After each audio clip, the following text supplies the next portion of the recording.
Mayong adlaw, katawhan sa Dios sa Archdiocese sa Osamis. Akong timbaya sa mga mag-uuma o mga mananagat. Ako pong timbaya sa tanan nga mga maestro, maestra, sa ato nga mga public schools, ingon man usab sa ato nga mga private schools. Dinhi sa Archdiocese sa Osamis, sa Archdiocesan Commission on Education, nagsugod usab ang klase o Hunyo 8, Lunes, busa ngadto sa tanan nga mga magtutudlo, sa mga principals ug mga supervisors sa tanan nga adunay responsibilidad sa pagpanudlo. Ako moingon hinaot nga kamo hatagan og mga mayong panglawas sa atong Ginoo tungod kay kamuman ang gaugmad o gatabang sa atong mga kabataan. Gaampo ako kaninyo sa inyong mga mayong panglawas, mga magtutudlo, mga supervisors, inguman sa tong division superintendents. Salamat kaayo sa inyong pagpang-alagad. Ako di ay nga kining pasalamat sa mga presensya natong Hunyo 3, June 3, ang meeting sa PDRRMO o inguman usab sa mga banda, ang presensya sa St. Michael's High School, ang presensya sa MIT o OLT, hingmosad ang presensya sa Global College of Tangub City. Busa sa presensya usab ni Ma'am Lorelai, ang overall chairperson nga gitahasan ni Governor Henry S. Waminal alang sa 132nd Plenary Assembly sa Catholic Bishops Conference of the Philippines karong Hulyo 3 hangtod sa Hulyo 10, 2026 dinhi sa Amurap. Busa akong pasalamat pod sa presensya ni Colonel Tomanda, ingon man usab ni Police Major Araso o sa atong fire department dinhi sa Ozamis City o ingon man usab sa presensya sa mga kaparian. Salamat kaayo nila ni Father Jason Panagiton, ni Father Michael Sinugbuhan, ni Father Tony Sagrado, ni Father Gistone Gonzaga, ni Father Sandy Comita, o ingon man usab sa presensya ninyong tanan nga dili tingali nako ma-enumerate. Pusa salamat kaayo natong June 3 nga meeting o mag-usab kitag meeting karong June 11. Daghan na gyud kayo kita. Tingali mga 40 o mga 50 ang mutambong niini. Akong pasalamat ninyo kay kining alang man kini sa ka mabungahon og hapsay nga panagtigom sa mga kaobispuhan sa tibuok Pilipinas. Munang gikuyawan ako muna nga akong hangyo nga kining iampo nato ug ingon man usab mohangyo ako nga dunay kining gitawag og financial help usab ninyo nga nakadungog kanako. Salamat kaayo, murag nakuyawan ko tungod kay doon naman gyud tay gastuhonon nya murag lisod mo sa tabangi in town ko ninyo ana maghangyo tingali ko sa atong mga kaparian nga doon na tay gitawag og second collection karong pizza 14 o pizza 21 nya i-remit dayon ni sa pizza 24. Dili na ta mag second collection sa 28. Sa to pa 14 ug 21 sa tanan nga mga parokya dinhi sa ato nga Archdiocese sa Osamis. Unya tawangi tabang in town kamong mga tanang mga kaparian labi na katong dili kayo ganahan niini gana paggana na lang tungod kay makaulaw kung dili ta makatabang usab sa mga bayrononon kay ato man yung bayran ang mga pagabuhaton niini. Busa mga kaparian, please help me. Unya tabang in taon mo labi na katong gamay ra og tabang nya labi na gyud dinhi sulod sa Ozamis City kining naa sa San Lorenzo Ruiz Parish, dina sa kining Labo, dinhi sa kining sa Cathedral, dinhi sa Annex, dinhi sa kining Kuta, dinhi sa Tinago, dinhi sa kining Banyadero o ingon man usab din na sa Tabid. Please help me.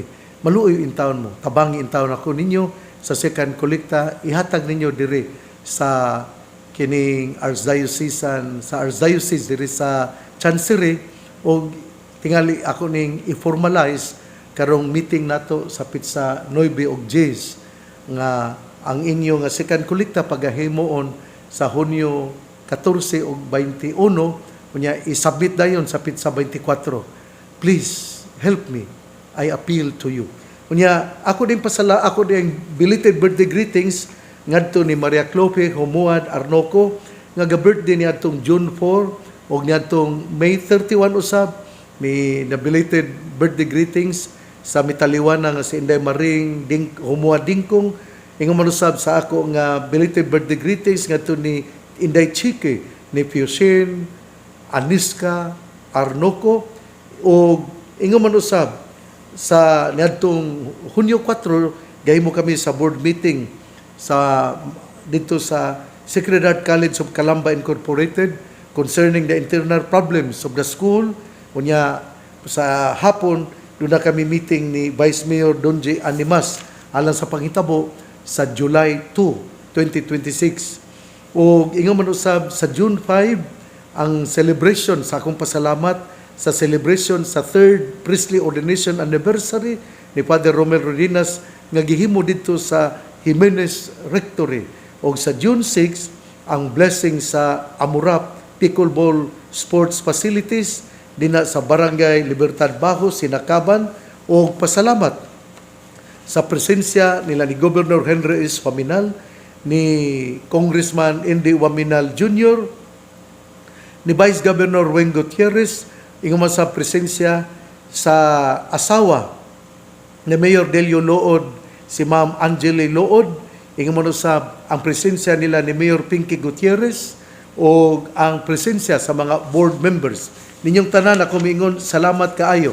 O niadtong kagahapon Domingo, June 7, ako di ay nga belated birthday greetings nga to ni Father Ariel Ega o ni Father John Lee Cody Sarinas. O sa gihapon niadtong June 7 ang oath of fidelity nga gihimo sa Oksisi Faculty and Staff nga gipanguluhan ni Ma'am Luz Biminda Taktakon busa ngadto sa mga Ozamis Cathedral School of the Immaculate Conception Incorporated Faculty and Staff. Congratulations. O karong adlaw June 8 ako din birthday greetings ngadto sa ato nga Corporate Secretary sa Archdiocesan Commission on Education ngadto ni Ma'am Virginia Adjin Razonable. O ako usab nga pangamuyog pagampo sa hapsay o mabungahon o kining successful nga kining una nga adlaw nga klase sa ato nga mga estudyante sa elementary ug high school, sa ato nga mga public nga mga tunghaan o hingon mo sa pribado nga eskwelahan. Pusa salamat sa ato nga mga teachers, hinaut nga panalanginan o hatagan kamong maayong panglawas, o labi na gyud sa ato nga mga Archdiocesan Commission on Education teachers and non-teaching staff o sa mga principals. Ang ato karong ebanghelyo nining adlaw Lunes, Hunyo 8, atong kutluon sumala sa ebanghelyo ni San Mateo. Sa pagkakita ni Jesus sa katawhan, mitungas siya sa bungtod, milingkod didto, unya mialirong kaniya ang iyang mga tinun-an, ug gitudluan niya sila nining musunod. Bulahan ang miila nga sila kabus sa mga butang espirituhanon, kay ila ang gingharian sa langit. Bulahan ang nagsubo kay lipayon sila sa Dios. Bulahan ang mapaubsanon kay makadawat sila sa gisaad niya. Bulahan ang nagtinguha sa pagtuman sa kabubuton sa Dios, kay tagbaw niya sila. Bulahan ang maluluyon kay kaluy-an sila sa Dios. Bulahan ang putli ug kasing-kasing kay makakita sila sa Dios. Bulahan ang naningkamot nga managdait ang katawhan kay isipon sila sa Dios nga iyang mga anak. Bulahan ang gilutos tungod sa ilang pagsunod sa kabubuton sa Dios kay ila ang gingharian sa langit. Bulahan kamo kon bugal-bugalan ug daug-daugon sa mga tao, butang-butangan sa tanang matang sa kadautan tungod kanako. Paglipay ug pagmaya kamo, kay dako ang ganti nga gitagana kaninyo didto sa langit. Giingon usab niini sila, giingon usab nila niini pagpasipala ang mga propeta nga nahiuna kaninyo. Ebanghelyo sa tong Ginoo, daygon ikaw o Kristo. Mga igsuon, kagahapon Domingo atong gisaulog ang kapistahan sa Corpus Christi, ang balaan nga lawas og dugo sa atong Ginoo. Nga ang balaang lawas og dugo sa atong Ginoo mao'y gahatag kanato o tinuod nga kinabuhi. Ang tanan ng indahay nga magmalipayon muna nga nangita sila og mga material contentment in life. Ang uban gali mo patay na lang para sila makaangkon yun og bahandi. Apan ang gisaad sa tong Ginoo dili man ang kalibutanong bahandi, kundili ang gisaad sa tong Ginoo mao nga magtumpi kita og mga maayong buhat aron kita makaangkon og kinabuhing dayon. Ug karon Lunes gisultian kita sa ebanghelyo ni San Mateo unsaon pagpuyo nga kita makaangkon gayud sa kinabuhing dayon. O kini usa ka pagpamalandong sa tong pagsaulog sa Corpus Christi, sa matuod nga lawas og dugo sa tong Ginoo din atong gisaulog dinha sa Eucharistia. Ato diayng madawat ang lawas og dugo sa tong Ginoo dinha sa komunyon. O kita karon gipahimangnuan pag-usab unsaon gayon nga makaangkon kita sa kinabuhing dayon. Ginaingon nga bulahan ang miila nga sila kabus sa Espiritu Santo, sila kabus sa butang nga espirituhanon kay ila ang gingharian sa langit. Ngano man gyud nga gitagaan mo yung bili, gitagaan mo yung bili ang kabus sa mga butang nga espirituhanon. Kini bang madato ka man o mapobre, mabahandianon ka man o kabus, importante nga ikaw adunay gitawag o kabus sa mga butang nga espirituhanon. Wala man ni mag-ingon nga ikaw kabus gayud. Ang kabus sa espirituhanon nga kinabuhi, pirmi gayud pirmi gayud nga gatanaw, pirmi gayud nga depende sa mga panalangin sa Ginoo.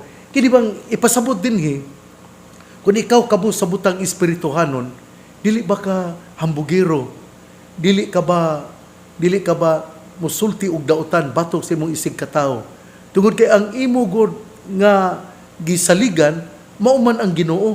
Kung musalig galita sa Ginoo, bigyo ta musalig sa tong kaugalingon. Bisag duna kay bahandi, pero ang imong bahandi wala nimo saligi kundi imong gisaligan ang Ginoo. Ang istorya bitaw ni Job, nindot yun kaayo. Kay siya, bisan siya bahandianon, apan siya misalig og adunay kabus nga espirituhanon. Dunay gitawag og kanibitawng kabus sa kinabuhing espirituhanon. Mao kini ang gisilsi sa alipatakan kanatong tanan nga makaangkon lamang kita sa kinabuhing dayon kung kita adunay pagsalig sa Ginoo. Kung kita wala mo salig sa atong bahandi, kundili atong gisaligan nga ang Ginoo mao gayud ang muhatag kanato sa kinabuhi nga dayon. Mao na nga kini di ay mga pamaagi sa pagkabulahan, mao di kini ang pamaagi aron kita makaangkon sa kinabuhing dayon. Ikaw nahimong mapaubsanon tungod kay imo mang gipangandoy nga ikaw makadawat sa gisaad sa Dios. Kana bitawng taong dili mapaubsanon, kung man na siya, sakit na siyang manulti, niya murabag, kuan man siya, nagtuo siya nga siya gumikan niya, siya nahimong bahandianon. Nga murag nagtuo siya ba nga siya mo'y nakaangkon sa tanan nga bahandi. Nya wala ra ba ta kay balo nga kining kita mga piniyalan man lang. Kinahanglan nga kita mo ila nga dili di kita mga absolute owner. Dili gyud kita mao ang tag-iya, pursuso nga tag-iya sa mga butang. Muna nga, importante kaayo nga kita mapaubsanon. Kay kung doon na tayo gitawag og mapaubsanon nga kasing-kasing, kita, kada bitawng dili ta sakit manulti.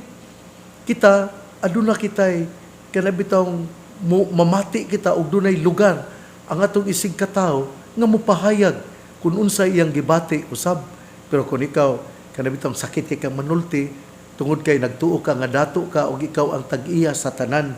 Muna nga, sa ato karong ebanghelyo, muna gitawag og beatitudes, gipahibalo kita unsaon nga kita makaangkon sa kinabuhing dayon.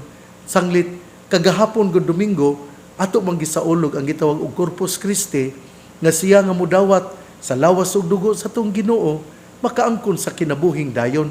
Pero ang mga pamaagi, aron usab kita makaangkon sa kinabuhing dayon, mao ang pagmintinar, ang pagdawat sa mga pamaagi diin kita sa atong pagkukabildo o sa atong pagpakig-uban sa atong isig katao, mao kini ang sukaranan aron kita dili makapasakit og sulti sa atong isig katao. Mao nga sa atong Ginoo kinahanglan dunay gyud tay openness to God's message. Kana bang mo na nga importante kaayo nga kita miila nga dunay kitay kabus sa butang nga espirituhanon. Kay kung doon natay kabus sa mga butang nga espirituhanon, doon naman tayo gitawag og openness. Unya, mudawat po ta sa mga kasaypanan nato. Nya, kita po, kining maluluyon po ta. Kung maluluyon ta, ang tao nga maluluyon, makadawat po ang kaluoy gikan sa Ginoo. Kung ang tao putli o kasing-kasing, makakita na ba siya sa ato nga Ginoo? Kining magbasa gali ko ani mabulahan ang mga putli ug kasing-kasing kay makakita sila sa Dios. Ako dili gyud ko putli ug kasing-kasing kay lisod man ko makakita sa Dios. Pero si Mother Teresa of Calcutta nga nahimong santa, ningon man siya, buot kang mutan-aw sa dagway sa atong Ginoo, tan-awa ang imong isig katao.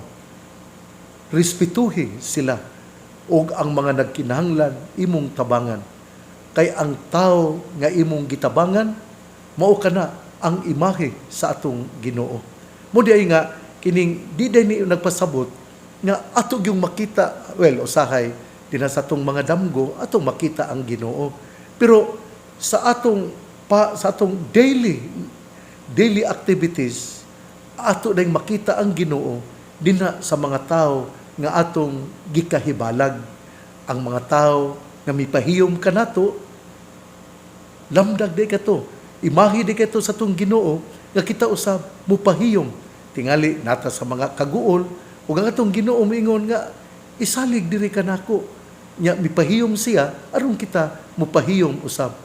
Nya kun doon tayo nakakita nga nagkalisod-lisod, kunya doon tay sarang nga ikatabang, kana di ay ang atong pagtabang, ato di ay gipakita nga kita gipanalanginan sa Ginoo ug ang tao nga nagkalisod-lisod, imahe sa atong Ginoo ug siya atong gitabangan, ato dayng nakita nga ang Ginoo mao day atong gitabangan. Ug daghan pa kaayo ang giistorya dinhi bahin sa Beatitudes nga mao ang pamaagi aron kita makaangkon sa kinabuhi nga dayon. Ato kunong basahon ang unsay gisulti. Ato kunong basahon unsay gisulti dinhi sa Bible Diary 2026. Nindot biya kaayo. Mingon diri. In the Beatitudes, we are called to take action and recognize that our choices are the key to true happiness. We are blessed not because we are sad or persecuted, but because despite these struggles, we trust in God. We are blessed not because we are poor or weeping, but because we can trust God amidst our poverty and sadness. Kada bitong makasalig yapon ta sa Ginoo bisan diya sa tong kalisod nga kita, bisan diya sa tong kaglisod o kaguol, misalig yapon kita sa Ginoo. Dili ba kung naata sa kalisod o kaguol, usahay ato mang yubiton ug ato galing sultian, musulti kitag mga pulong nga masakit ngadto sa Ginoo. Pero mamahimo ikaw balaan, bulahan kung ikaw, we are blessed not because we are poor or weeping, but because we can trust God amidst our poverty and sadness. Only by trusting in God and following His path can we experience the joy of belonging to the reign of God. The Beatitudes are encompass a human dimension. We can feel blessed even if we are not mourning or poor. The key is to focus on the intention behind the Beatitudes. To mourn means acknowledging the world's sorrows, and we act to alleviate this burden. In doing so, we can discover happiness. You may not be poor, but if you recognize the poverty around you and take steps to help those in need, then happiness becomes inevitable. Sensitivity and trust are deeply intertwined. A trusting heart is attuned to God and the people He loves. Today's gospel invites us to reflect on Jesus' words, "Learn from me, for I am gentle and humble of heart." Pagkanindot, no? Sa ako nang gikasulti, ang Beatitudes, ang pagkabulahan, mao ang pamaagi aron atong maangkon ang tinuod nga kalipay. Tungod kay kung kita makaangkon sa tinuod nga kalipay, kini nahitabo tungod kay ato mang gidawat ang tinuod nga lawas ug dugo sa tong Ginoo nga mo'y mudala kanato ngadto sa kinabuhing dayon.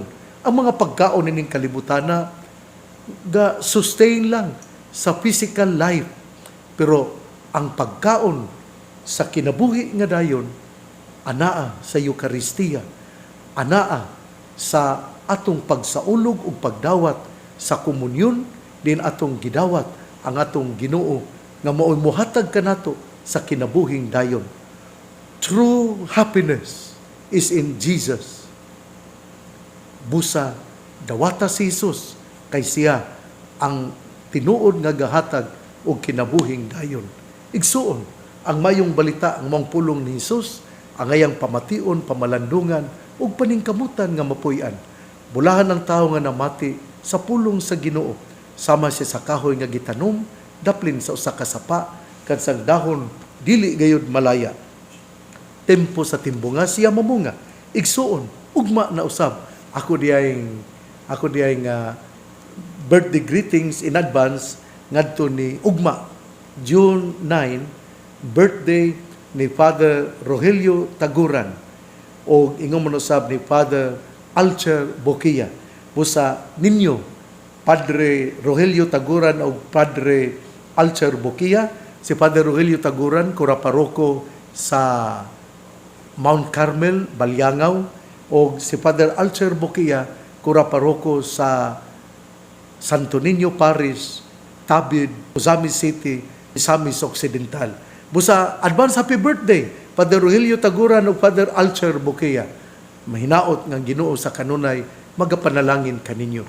Usbon ko, tabangin taon ko ninyo, alang sa mga kining incidental expenses sa coming together sa 132nd Plenary Assembly of the Catholic Bishops here in the Archdiocese of Osamis. Ihatag lang ni Father Jason Panagiton or ngadto yari diri sa Chancery. Pangayog resibo inighatag nimo. Kini alang sa mga incidental, mga expenses, mga incidental. Ang mo gasto yun, maong CBCP, pero naaman po ang mga incidental expenses. Muna nga, tabangi in taon ko ninyo.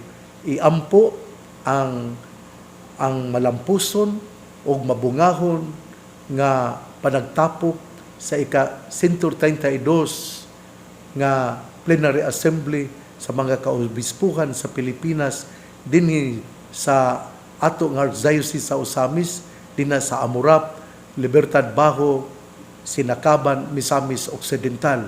Salamat po sa mga tabang sa Amurap nga gipanguluhan ni Governor Henry Eswaminal, ni Vice Governor Weng Gutierrez, sa mga board members. Salamat ninyo. Kunya, pero doon na pagyapon tayo mga incidental expenses. Akong gihangyo na maghimo kita sa second kolekta karong Hunyo 14 o Hunyo 21 nya atong isubmit na sa chancery sa Hunyo 24.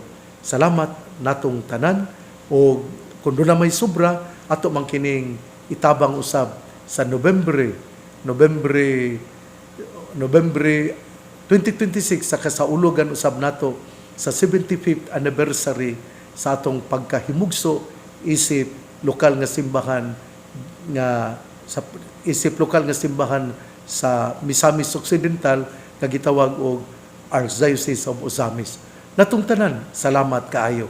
Og akong hangyoon ang mga katawhan nga wala kasimba kagahapon, Corpus Christi, kamong anaa sa kabukiran, labi na gayud akong pasalamat ni Mayor Bertoldo Moralion dina sa